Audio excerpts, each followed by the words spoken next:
Hello, Juan Gavidia, Orvana, Canadian company, 2 operations, 1 project.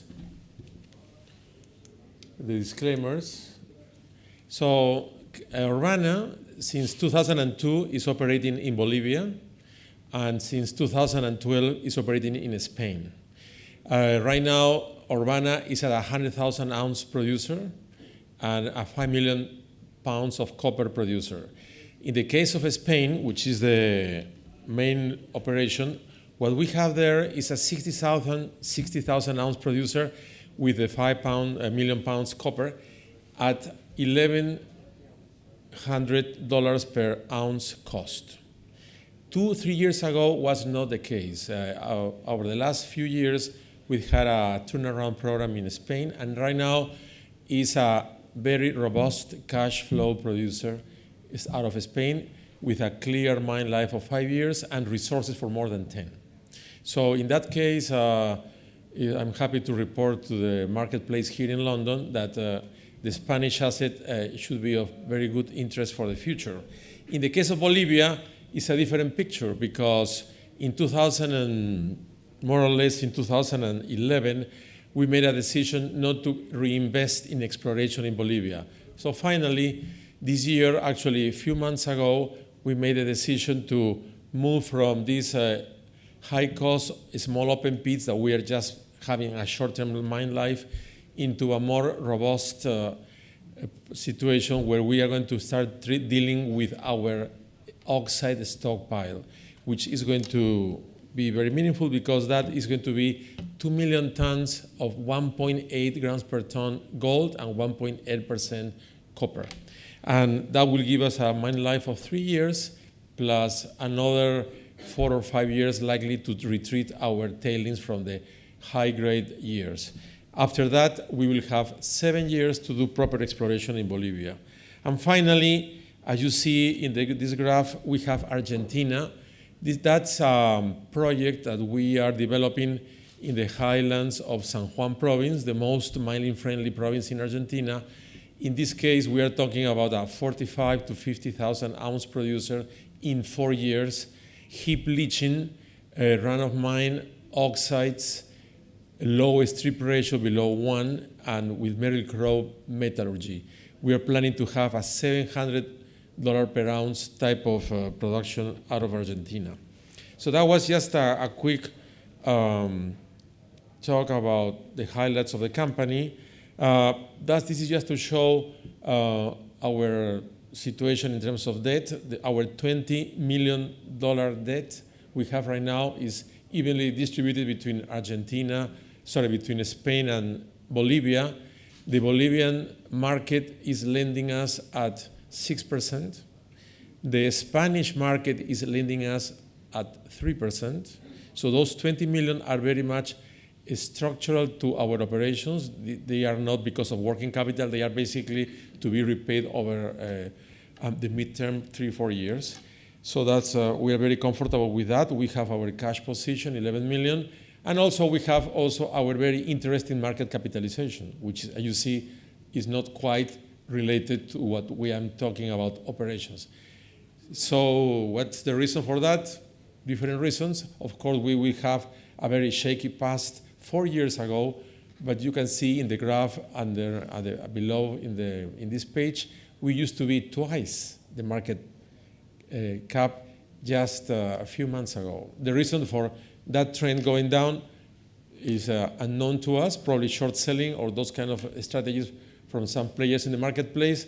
In any case, we keep doing the best we can do to show consistent, stable, sustaining operations at 100,000 ounce per year level in Spain and Bolivia. Who's Fabulosa? Fabulosa is our main shareholder, which is a family office out of the US. Which, by the way, 52% shareholder also is a problem in terms of liquidity in the share, but doesn't justify what happened in the last few months. But anyway, that's the issues we are facing right now. Yes, that's a quick summary of the turnaround effort we did in the last 3 years. Those are some financials. As you can see, our revenue is well above $100 million per year. Our EBITDA is going to be very robust, better than last year. And also our free cash flow is going to be north of $14 million for sure at the end of our fiscal year, which just ended in late September. We're going to publish our financial statements actually next week when we have our board meeting out of Washington, D.C. Another interesting number in this page is you see the last number, capital expenditures, 20 million, but now this year we are ending is around 8. Why? Because the turnaround is done. So we are not catching up on fleet or infrastructure. We are now in a stable situation. That's why we feel very certain that we are going to have this cash generation from our operations going forward. That's just a quick look at El Valle mine. In this page, I will ask you to pay attention to the right corner, which you see what's the trend of our AISC cost in Spain, from 1,500 to 1,100. Of course, the reason of that is the turnaround. That's why we are confident about the Spanish asset.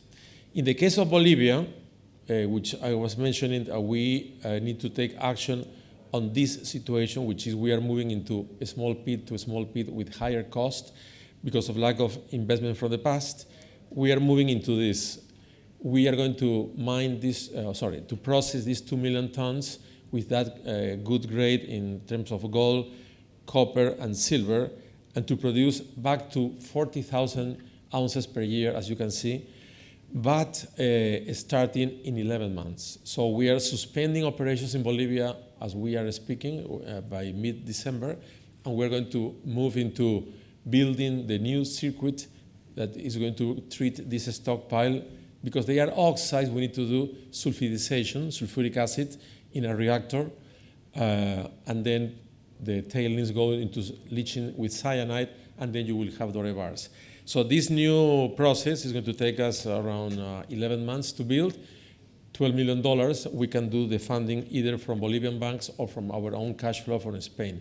After that, back into 2021, we will be into full 100,000 ounces per year production level, plus the next topic, which is Tawas. This is our project in Argentina that is going to be around 50,000 to 45,000 ounces per year production at $700 per ounce cost.